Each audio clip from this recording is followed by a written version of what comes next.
Hey everyone, and welcome to the Sales Unscripted podcast. This is Margaret Henney. Brian Neal here. Thanks for the cue. And that was one of the most awkward intros ever, but here we are. It got really awkward when you pointed at me like a robot. Welcome to it. So I figured out last episode who Cindy Mancini is.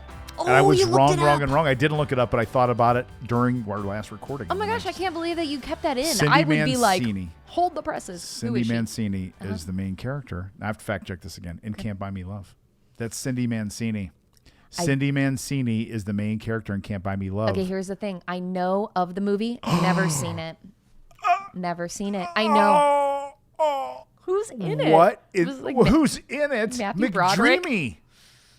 Oh. You've never seen Can't Buy Me Love? Does he ride a Yes, lawnmower? A lawnmower. Okay. This sounds familiar. Phoenix, which is I was ironic. like, it's either him or Cusack.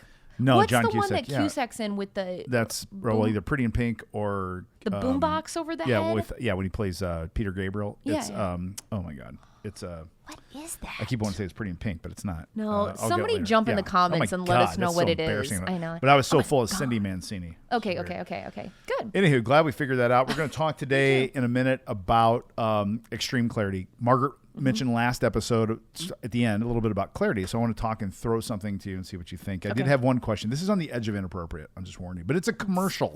It's fine. Okay.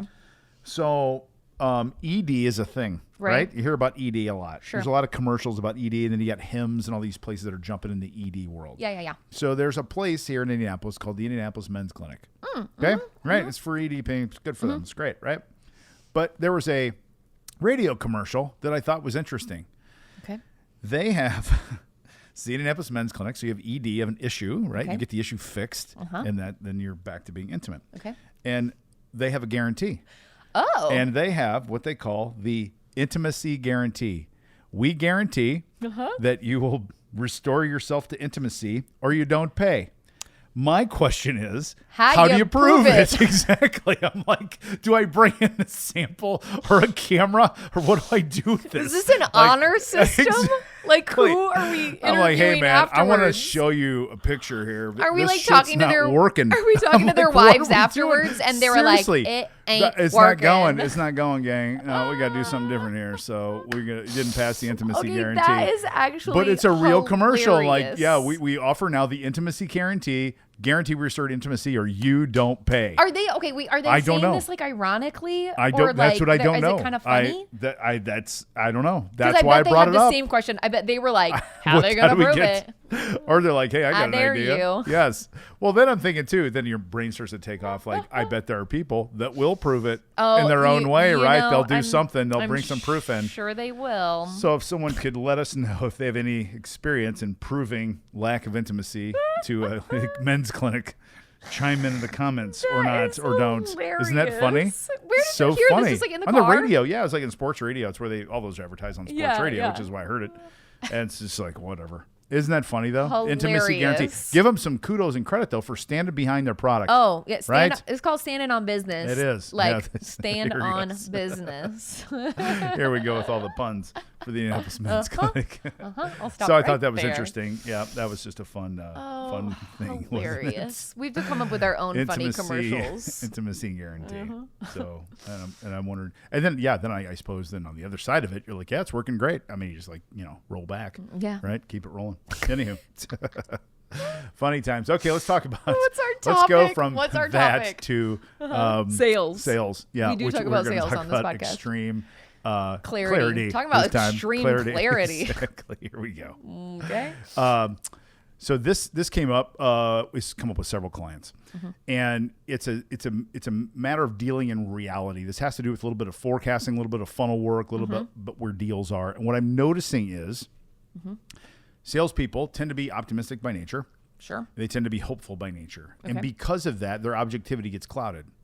Okay. They don't see things for what they truly are sometimes. Oh God, that is or oftentimes. so Fair? true. Okay, so when you're looking at open opportunities in a sales funnel and you're reviewing them or inspecting them or whatever, a salesperson's natural demeanor is to see all the good in it. Oh yeah. And why it still has My a chance. pipeline right? is it's awesome. huge. Totally. Call back. Sorry. Okie dokie then. Margaret fell off her stool. myself. That's okay. Yeah, you did. I knew that was going to happen at some point without even trying. Okay. I'll stop the ED jokes. So you're going to. Okay. Go. Keep going. So you're still a customer, I take it, because you got through the guarantee. Exactly, Anyway, that guarantee came through. so thanks for saying that. That was really funny, actually. I'm glad it was you, not me, that said that. So they see things a very optimistic way. They want things that are hopeful. So they talk and they say the pipeline is fantastic. The pipeline is very robust. And it's not. It just isn't. Yeah. Right? Right. Things aren't Right. clicking. Yeah. So the question is, as a leader, and I want you to talk both as a leader and someone who used to be a salesperson. Okay. The hesitation here is to not be a micromanager. Right. I don't want to be a micromanager, and I want to deal in reality, and that's what I'm trying to balance. So I want to talk to, because we've got leaders and we've got salespeople that listen to this podcast. Yeah. How do we all come to terms with this idea that I have, which is extreme clarity? I just want to deal in what is real. Yes. And I'll give you an easy, quick example Okay. that any of you listening can do. And Margaret, you can take this back to the shop at COVID, and you can do this. Great. Go to your CRM, Salesforce, HubSpot, Microsoft CRM, whatever it is. Open up all your open opportunities. Most of them require a field called close date or expected close date. Look and just get all the open opportunities and count how many of the expected close dates are in the past. Yeah. Right there. My God. And just think about that for a second of how ridiculous the theory is. Yeah. Right. It's physically impossible. And how okay we are with it. Yeah. How it really doesn't bother us that much. Well, I just didn't update it for 2 months. And we've got a future. We've got something on the we're still calendar working for it. 3 Totally. months from now. Yeah, we're good. So we're good. So I leave still it want to open. close it up. So I still want to, and then they'll do this. Here's the vagueness, lack of extreme clarity. But I get it. You're trying to clean up for the board. I'll just bump it out to October then. It's still nothing. It's nothing. Yeah. It's Right. nothing. Yeah. And so that's one that's super common. So I'm going around with all my clients this month and doing CRM cleanup. And what I'm Love noticing is this massive problem with, and that's just one little bitty piece of it, but it's huge. Right. And more troubling to me is our okayness with it. Yeah. That sales leaders are just like, well, that's, like you said, sloppy is still so. Well, let's also, there are 3 parts to this that could be unclear, right? Okay. So we could overestimate when we're going to close it. Bravo. Right? That's Yep. one thing. Yep. We could overestimate how big the deal size is, right? Okay. We're like, Yep. oh, they're going to sign up this many users or, like whatever, right? Stop. I'm trying to be mature and it's like, you're going to make me, don't look at me anymore. Otherwise I'm going to keep making jokes. Okay, stop. Overestimate the size of the deal. Okay, let's get our giggles out. Damn it. Sorry, go ahead. The other thing is the likelihood of it closing. So those Truth. are Good. right where it is in the process. So those are Amen. 3 different things that we need to get clarity on. Yes, very, very. I love that. This is really, really good. And so the question is, and I want you to go back to your experience, or you also observe salespeople doing this. Yep. What are we afraid of there? What is it that keeps? Why would I ever, as a salesperson, have an estimated close date in the past? Why would I ever do that? It makes no sense whatsoever. There's no logic behind it. There's no possibility to it.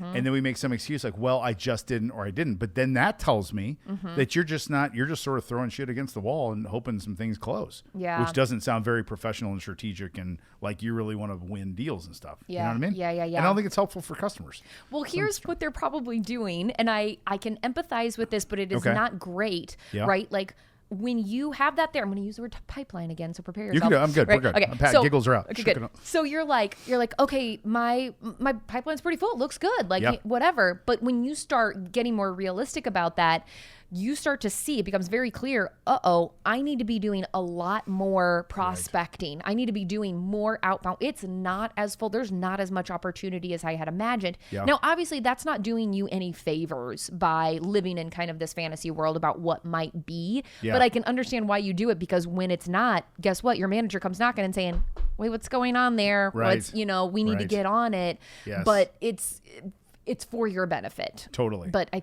think that might be one of the reasons why, Yes, where it's and like they don't see it as for their benefit. They Right, don't exact- see they it. don't see it They as- should, because then what they're doing, what you got to see this sales teams people, you're making your world harder than it needs to be. All you need to do is figure out. All you got to do. Sorry, we we got to stop. Anywho, deep breath. Here we go. Making I it almost more peed difficult. It's more difficult than it needs to be. Sorry, I know. One little commercial. Okay, ready? keep going. Here we go. Okay. Keep that in, Nick. Okay, right? okay, go, Nick's go. the guy, right? Yeah, Nick. Yeah. So you're making your life more difficult. You're guessing. You're having to like, oh, should I push it out? Should I not? When should I call him? Should I not? All that stuff makes your life more difficult. Sorry, It just I'm does. so sorry. That's Yes, okay. We're you're good. right. Stay in it. You're We're right. good. Okay, Power through. okay, You're an okay, actress. okay. This is I what know, actresses I know. do. You The recover show must like go if you were on. on Saturday Night Live, you would hang in here, right, Exactly. with me. Okay, here we go. So it makes it really difficult. So here's the other part. When the manager or the leader is like highlighting these things, why does that feel micromanaging to the leader and to the person? Because all you're trying to do, literally all I'm trying to do, think about this for a second. I'm like, Margaret, you've got this closed date for February 6th, and today's March the 5th. Yeah. Am I micromanaging you by pointing that out? No. I don't think like I am. No. But it feels, so then what happens, here's the problem. The sales leader doesn't say that. Exactly. Because I don't want to be micromanaging. I want you to feel that way. Defensiveness Yeah, on comes both up. sides. And Yep. I'm like, why are we dealing? Why did just be real? But I that don't know. doesn't help anybody. Yeah. It doesn't know at all. It makes it cluttery. Yeah, and then I that's make true. it okay to just randomly launch some date in the future. You know. Just doesn't So, make any okay, sense. so we're talking Yeah. about extreme clarity, Yes, right? And the 100%. importance of it. So what are some things we can do to get that's good. some of that extreme I like clarity, it. right? I love it. Yep. That's really good. So a couple things. The blind zebra sales operating system thing, and all of our clients, you know these things. We've talked about them probably on this podcast before. Oh, yeah. I have a CRM cleanup tool. It's actually right on that iPad over there because I just taught it. It's right there. You can't see it. I was like, where's your, It's oh, right that's there. where Yeah, you're pointing. I was like, And so once a month on the last Thursday of the month in the afternoon preferred. So I would educate like that's so 3 to 3:30. Here's how Yes. specific this is. Last Thursday of the month, 3 to 3:30. Yeah. Everyone on the team sits down for 30 minutes and does a CRM cleanup. yeah. What does that mean? Anything that's left over that needs adjusted gets adjusted. Yep. That's one thing I do. Second thing I do is I audit all my open opportunities for clear future dates. Yes. And I make a list of the ones Yes. that don't have them. Right. And the ones that don't have them then immediately get calendar firsted in the same 30 minutes, which means I Exactly. just send them an invite with 3 agenda points. So I try to go from 50% CFD number to 90% or 100% in that one meeting. Let me Yeah, do a quick please. reminder. I know we love do it. this sometimes. Oh, That good. a clear Yep. future date is Yep. not Thank just you. an activity No. in your CRM that reminds you to call Bob back. Yes. It is on your calendar, and Bob has also accepted that on his calendar. Bravo, That's a clear thank future you. date. That's very good. Yep. Yeah, extreme clarity, right? That's what it is. And then I clean up any other notes, sales stage, anything that needs, some of the deals might need to be closed. I did this at a client. You know what one of the guys did? He closed 3 deals that he had forgot to switch to closed 1. He already won them 2 months ago. Oh my gosh, he already that's got so paid for funny. them, but they Yeah. were still showing us open. It's like, Yeah. guys, ladies, what are we doing here? Yep. So that's a thing to do. So once a month, you do a CRM cleanup, 3 to 3:30, the last Thursday of every month. Yes. 3 to 3:30 local time. Extreme clarity. That And you switch all these decluttered things. too. Totally. I'm telling you, Everything. it sounds like a little woo woo, but it It's truth. declutters your It does. mind. It declutters what you're looking at. If you've got some nice dashboards, shout out Yes. to Mallory at CoVideo who builds beautiful dashboards. Some Mallory. I didn't know that. Oh my god. Mallory's good at that. Oh my god! I didn't know I this. told her they were so sexy, and people job, laughed Mal. at that, but they're sexy. It's but fun. so I then you love it. kind of know where are you Yeah. for the quarter, for the month, what's possible, what do I need to be working on, like. Not just extreme clarity for our managers, not just extreme clarity for our customers or potential customers, but for us. And that allows you to stay way more focused. That's it. And it's freeing. People don't realize it's freeing. Oh my God.